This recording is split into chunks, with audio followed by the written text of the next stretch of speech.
Manalaru L வலய scheme கொண்டு வரப்பட்ட பொழுது அது தமிழ் மக்களினுடைய பிரதேசங்களை இராணுவத்தினால் பலாத்காரமாக பறித்தெடுக்கப்பட்டு அந்த மணலாறு என்று சொன்ன பிரதேசம் வெளியோயாக பெயர் மாற்றம் செய்யப்பட்டு அங்கு சிங்கள மக்கள் குடியேற்றப்பட்டார்கள்.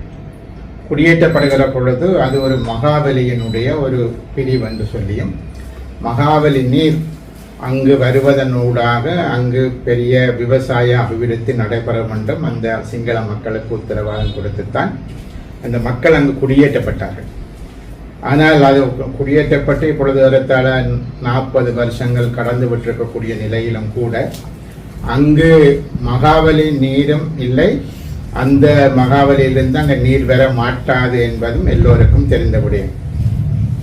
மகாபலி அதிகார சபையை சார்ந்த தலைவர்கள் அல்லது அதனுடைய உயர்மட்ட உறுப்பினர்களை பாராளுமன்றத்துக்கு அழைத்து மகாபலி எல் வலயம் பற்றி மங்களமன சிங்கா தெரிவு குழுவில் பேசிய பொழுது அவர்கள் மிக தெளிவாக சொன்னார்கள், மகாபலி எல் ஸ்கீமுக்கு தண்ணி போகக்கூடிய வகையில் மகாபலியில் நீர் இல்லை, ஆகவே எல் வலயத்துக்கு நீர் போக மாட்டாது என்று கூறினார்கள்.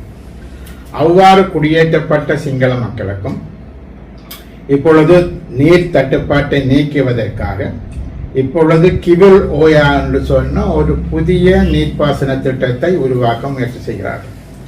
அந்த கிவில் ஓயா என்ற நீர்ப்பாசன திட்டம் உருவாக்கப்படுமாக இருந்தால் அதில் முக்கியமாக நாங்கள் அது ஏற்கனவே இருக்கக்கூடிய சில பழந்தமிழ் கிராமங்கள், அவர்கள் செய்கை கொண்டுகிற வயல் நிலங்கள், இதைவிட 10,000 ஏக்கருக்கு மேற்பட்ட காடுகள் அளிக்கப்படும். இவையெல்லாம் ஒரு நீரேந்தல் பகுதியாக அந்த அணைக்கட்டினுடைய கிவிலோயா அணைக்கட்டினுடைய நீரேந்தும் பகுதிகளாக இவை அனைத்தும் இருக்கும். இவை அவ்வாறு வருவதனூடாக இப்பொழுது அங்கு இருக்கக்கூடிய அந்த பழந்தமிழ் கிராமங்களும் நீரில் மூழ்குவது மாத்திரமல்லாமல் அவர்களும் இடம்பெயர வேண்டும் என்ற சூழ்நிலைகள் ஏற்படும். ஆகவே இப்பொழுது என்ன நடைபெறுகிறது என்றால், ஏற்கனவே மணலாறு என்று சொன்ன இடத்தில் இருக்கக்கூடிய ஆயிரக்கணக்கான குடும்பங்கள் வெளியேற்றப்பட்டு சிங்கள மக்கள் குடியேற்றப்பட்டது போல இப்பொழுது கிவில் ஓயா என்ற திட்டத்தை சிங்கள விவசாயிகளுக்கு நீர் கொடுப்பதற்காக தமிழ் பிரதேசத்தில் இருக்கக்கூடிய அங்கு இருக்கக்கூடிய பழந்தமிழ் கிராமங்களையும் இடம்பெயர வைத்து அங்கு மீண்டும் ஒரு சிங்கள குடியேற்றத்தை இன்னும் ஒரு சிங்கள குடியேற்றத்தையும் அங்கு கொண்டு வருவதற்கான முயற்சிகளை இந்த அரசாங்கம் மேற்கொண்டு வருகிறது. இது நிச்சயமாக வடக்கு மாகாணம், ஏற்கனவே கிழக்கு மாகாணத்தில் பல்வேறுபட்ட நீர்ப்பாசன திட்டங்கள் கொண்டு வந்து பல்லாயிரக்கணக்கான சிங்கள மக்கள் குடியேற்றப்பட்டிருக்கிறார்கள். இது அம்பாறை மாவட்டத்தில் நடந்திருக்கிறது, திருகோணமலை மாவட்டத்தில் நடந்திருக்கிறது, வவுனியாவில் பதவியா போன்ற இடங்களெல்லாம் அவ்வாறான குடியேற்ற திட்டங்கள் தான் நடந்தது. இப்பொழுது தொடர்ச்சியாக நாங்கள் பார்த்தால் வவுனியா வடக்கில் பல்வேறுபட்ட சிங்கள குடியேற்றங்கள் இந்த யுத்தத்துக்கு பிற்பாடு கொண்டு வரப்பட்டது. ஆகவே அந்த யுத்தத்துக்கு பிற்பாடு வந்த அந்த குடியேற்ற திட்டங்கள் இப்பொழுது மீண்டும் அங்கு குடியேற்றுவதற்கு இப்பொழுது புதிதாக வந்திருக்கக்கூடிய அரசாங்கம் ஏறத்தாழ 23,500 மில்லியன் ரூபாய்கள் செலவில் 4 வருடங்களுக்குள் இந்த திட்டம் நிறைவேற்றப்பட வேண்டும் என இந்த அரசாங்கம் ஆரம்பித்திருக்கிறது. இந்த அரசாங்கம் இப்பொழுதும் கூட ஜனாதிபதி அண்மையில் யாழ்ப்பாணம் வந்த பொழுதும் கூட நாங்கள் இனவாதிகள் அல்ல, நாங்கள் மதவாதிகள் அல்ல, நாங்கள் எல்லோரையும் சமத்துவமாக நடத்துகின்றோம், தமிழ் மக்களது காணிகள் அனைத்தும் விடுவிக்கப்படும் என்று கூறியவர் இன்று இந்த கிவிலோயா திட்டத்தின் மூலம் இன்னும் தமிழ் மக்களுடைய காணிகளை பறிமுதல் செய்து இல்லாமல் ஆக்கிற சூழ்நிலை தான் உருவாக்கப்படுகிறதே தவிர இவர்கள் சொல்வது ஒன்று செய்வது வேறொன்றாக இருக்கின்றது. தமிழ் மக்கள் மத்தியில் வருகின்ற பொழுது இனிக்க பேசுகிறார்கள், தமிழர்களது பிரச்சனைகள் அனைத்தும் தீர்க்கப்படும் என்று பேசுகிறார்கள். ஆனால் நடைமுறையில் நாங்கள் பார்க்கின்ற பொழுது பல்வேறுபட்ட திட்டங்களூடாக சிங்கள பௌத்த மேலாதிக்கத்தை நிறுவுவதற்கான முயற்சிகளைத்தான் மேற்கொண்டு வருகிறார்கள். இவ்வாறான விடயங்களுக்கு எதிராக தமிழ் மக்கள் போராட்டம் நடத்துகின்ற பொழுது அதற்கு இனவாத சாயம் பூசப்படுகிறது. ஏதோ சிங்கள மக்களுக்கு எதிராக நாங்கள் செயற்படுகிறோம் என்ற மாதிரியான ஒரு சாயம் பூசப்படுகிறது.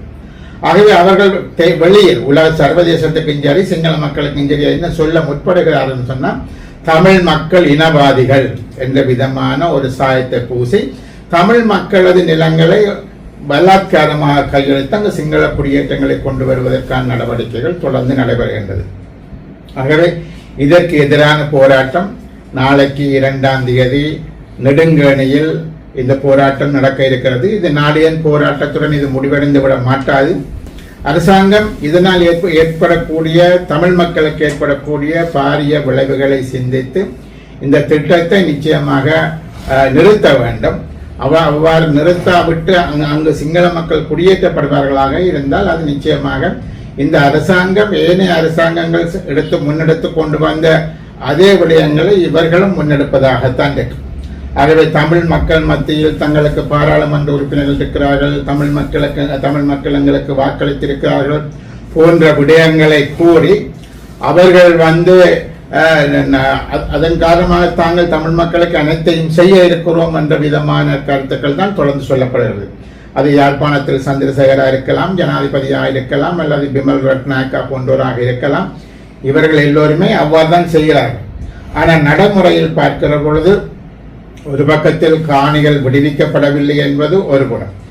பல உதாரண வட்டக்கத்தில் இருக்கக்கூடிய ஃபார்ம் ஸ்கூல் இப்பொழுது யுத்தம் முடிந்து 16 வருஷங்களாகியும் கூட அந்த ஃபார்ம் ஸ்கூல் கூட இன்னும் இராணுவத்தினுடைய கட்டுப்பாட்டில் தான் இருக்கிறது.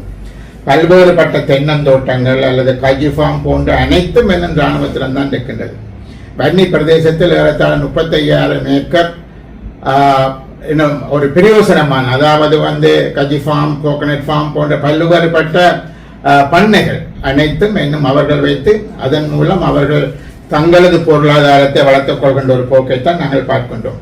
ஆகவே இந்த வகையில் நாளைய தினம் 2ஆம் தேதி நெடுங்கணியில் நடைபெற இருக்கக்கூடிய தமிழ் மக்களை மிக மிக பாதிக்கக்கூடிய தமிழ் மக்களினுடைய இனப்பரம்பலை மாற்றி அமைக்கக்கூடிய இவ்வாறான குடியேற்றங்களை நிறுத்த வேண்டும் என்ற கோரிக்கையை முன்வைத்து அங்கு ஒரு போராட்டம் நடைபெற இருக்கிறது. ஆகவே அனைத்து தமிழ் மக்களும் அதில் முக்கியமாக கலந்து கொள்ள வேண்டும் என்று சொன்னால் படிப்படியாக நாங்கள் எமது காணிகளை தொடர்ச்சியாக இழந்து வருகிறோம். கிழக்கு மாகாணத்தில் மிக பெரிய அளவிலான காணிகள் இழக்கப்பட்டிருக்கிறது. இப்பொழுது வடக்கு மாகாணத்திலும் அந்த விடயங்கள் பல்வேறுபட்ட இடங்களில் முல்லைத்தீவில், வவுனியாவில் ஏற்கனவே நடந்து முடிந்தது போக இப்பொழுது தொடர்ந்தும் அந்த விடயங்கள் நடைபெறுகிறது.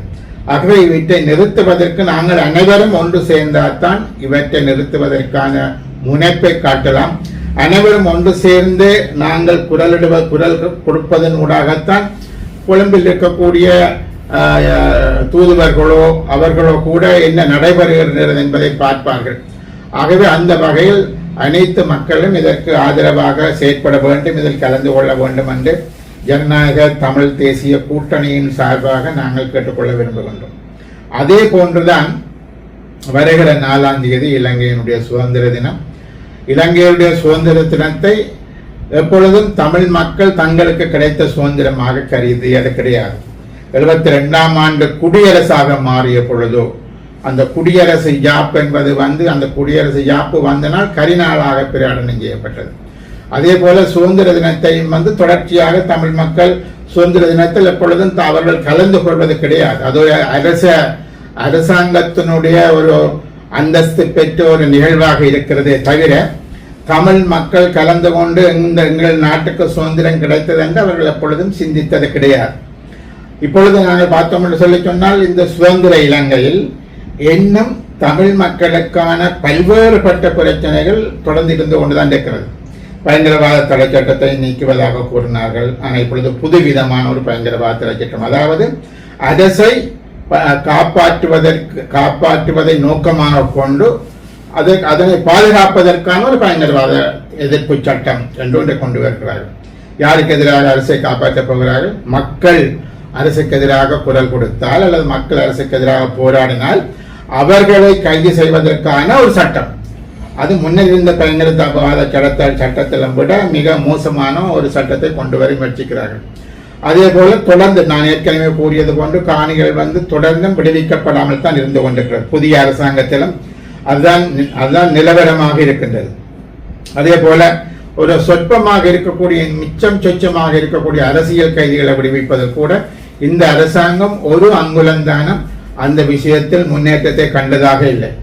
அதே போல இப்பொழுது கிவிலோயா குடியேற்ற திட்டம் அல்லது தொடர்ச்சியாக இராணுவம் தொடர்ச்சியாக ஒரு இடத்தை விடுவதாக கூறினால் இன்னும் ஒரு இடத்தை இராணுவம் கைப்பற்றுகின்ற நிலைமையில் தான் இன்னும் ஆக்கிரமிக்கின்ற நிலைமையில் தான் இன்னும் இருக்கின்றது. ஆகவே இவை எல்லாவற்றையும் சுட்டிக்காட்டி தமிழ் மக்களுக்கு இந்த நாட்டில் உண்மையான சுதந்திரம் தமிழ் மக்களுக்கு இல்லை. தமிழ் மக்கள் இன்னும் ஒரு அடக்கப்பட்ட இனமாக ஒடுக்கப்பட்ட இனமாக இன்னும் அரசாங்கத்தினுடைய அடக்குமுறைகளுக்கு உட்பட்ட ஒரு இனமாக தொடர்ந்து இருக்கின்றார்கள். அவர்களது குடிசன பரம்பல் என்பது மாற்றப்படுகிறது, அவர்களது காணிகள் என்பது பறிமுதல் செய்யப்படுகிறது. ஆகவே இவற்றை தொடர்ச்சியாக வெளிப்படுத்தும் முகமாக இந்த சுதந்திர தினம் என்பது தமிழ் மக்களுடைய கரிநாள் என்பதை பல்கலைக்கழக மாணவர்கள், யாழ்ப்பாண பல்கலைக்கழகம், மட்டக்களப்பு கிழக்கு பல்கலைக்கழகம் போன்ற பல்கலைக்கழக மாணவர்கள் ஒன்று திரண்டு கிளிநொச்சியிலும் யாழ்ப்பாணத்திலும் இந்த நாட்களை இந்த சுதந்திர தினத்தை கரிநாளாக அனுஷ்டிக்கும்படி கோரிக்கைகளை முன்வைத்திருக்கிறார்கள். அது தொடர்பாக பல்வேறுபட்ட அரசியல் கட்சிகள் அவர்களுடனும் அவர்கள் பேசி வருகின்றார்கள். பல்வேறுபட்ட சமூக அமைப்புகள், சிவில் அமைப்புகளுடனும் பேசியிருக்கிறார்கள். ஆகவே ஒட்டுமொத்தமான மக்களும் வடக்கிலோ அல்லது கிழக்கிலோ நடைபெறுகின்ற இந்த அரசாங்கத்தினுடைய நிகழ்ச்சி நிரலில் இருக்கக்கூடிய இந்த சுதந்திர தினம் என்பதை எதிர்த்து அது ஒரு கரிநாளாக அதை நாங்கள் பிரகடனம் செய்ய வேண்டும். ஆகவே அன்றைய தினம் நான் ஏற்கனவே குறிப்பிட்ட பல்வேறுபட்ட விதமான அடக்குமுறைகள் இந்த அரசாங்கம் குறைந்தபட்சம் அவற்றை மாற்றி அமைத்து நாங்கள் எல்லோரும் ஒரு சமத்துவமாக இருக்கிறோம் என்ற வாய்மொழி மூலம் இல்லாமல் நடைமுறையில் காட்டுவதற்கான முயற்சிகளை மேற்கொண்டால் அடுத்து வரும் சுதந்திர தினங்களாவது வேறு விதமாக மாற்றம் அடையலாம். ஆகவே அரசாங்கம் அந்த வகையில் அதற்கான முயற்சிகளை செய்ய வேண்டும். அவ்வாறான ஒரு தமிழ் மக்களுக்கு எதிரான அந்த நாளை ஒரு கருநாளாக பிரகடனப்படுத்தக்கூடிய நாளில் அந்த நாளிலும் மக்கள் அனைவரும் ஒன்று திரண்டு தமது எதிர்ப்புகளை இந்த அரசாங்கத்துக்கு தெரிவிக்க வேண்டும் என்று ஜனநாயக தமிழ் தேசிய கூட்டணி சார்பாக கேட்டுக்கொள்ள விரும்புகிறேன்.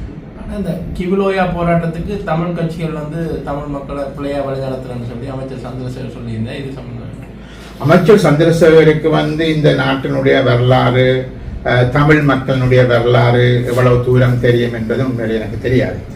அமைச்சர் சந்திரசேகருக்கு தெரிய வேண்டும் அம்பாறை மாவட்டத்தில் அம்பாறை எவ்வாறு உருவாக்கப்பட்டது என்று சொல்லி சொன்னால் தமிழ் மக்களுடைய அங்கு அந்த அங்குள்ள நீர்ப்பாசன திட்டங்களை கொண்டு வந்து குடியேற்றங்களை உருவாக்கி குடியேற்றங்கள் அனைத்தையும் சிங்கள மக்களுக்கு கொடுத்தது மாத்திரமல்ல, அங்கு ஒரு சில தமிழ் மக்களுக்கு கொடுக்கப்பட்ட குடியேற்ற திட்டங்கள் பிற்பாடு அங்கிருந்த சிங்கள மக்கள் அவர்களையும் அடித்து விரட்டி ஒட்டுமொத்தமாகவே அது இன்றைக்கு சிங்கள மக்கள் 98% சிங்கள மக்கள் வாழ்கின்ற ஒரு பிரதேசமாக அம்பாறை மாற்றமடைந்திருக்கிறது. அதே போல திருவண்ணாமலை மாவட்டத்தில், அதே போல முல்லைத்தீவில், அதே போல வவுனியாவில் இது எல்லாம் விவசாய திட்டம் நீர்ப்பாசன திட்டம் என்ற அடிப்படையில் தான் ஒவ்வொரு அரசாங்கமும் கொண்டு வந்தது. அதே வடிவத்தில் தான் கிவிலோயா திட்டமும் கொண்டு வரப்படுகிறது. இதில் எந்த விதமான மாற்றங்களும் இல்லை. ஆகவே சந்திரசேகர் சொன்னால் அது ஒரு வேத மந்திரம் கிடையாது. சந்திரசேகர் இருக்கக்கூடிய கட்சி இந்த விடயங்களை தொடர்ந்து செய்து கொண்டிருக்கிறது. ஆகவே சந்திரசேகர் எங்களுக்கு சொல்லக்கூடாது. சந்திரசேகர் தனது ஜனாதிபதி, தனது பிரதமர், தனது அமைச்சரவையில் சந்திரசேகர் அங்கு போய் சொல்ல வேண்டும், எல்லாத்தையும் நிறுத்தும்படி அவர் சொல்ல வேண்டும். ஆகவே அதனை விடுத்து அவர் தமிழ் மக்களுக்கு வகுப்படுத்த முற்படுவது அவ்வளவு சரியா இருக்காது. என்றால் அவர் முதல் இந்த வரலாறுகளை அவர் தெரிந்து கொள்ள வேண்டும். எவ்வாறு தமிழ் வடகிழக்கு பிரதேசங்கள் என்பன எவ்வாறு சிங்களமயம் ஆக்கப்படுகிறது என்பதை சந்திரசேகர் புரிந்து கொண்டு பேசுவது நல்லது.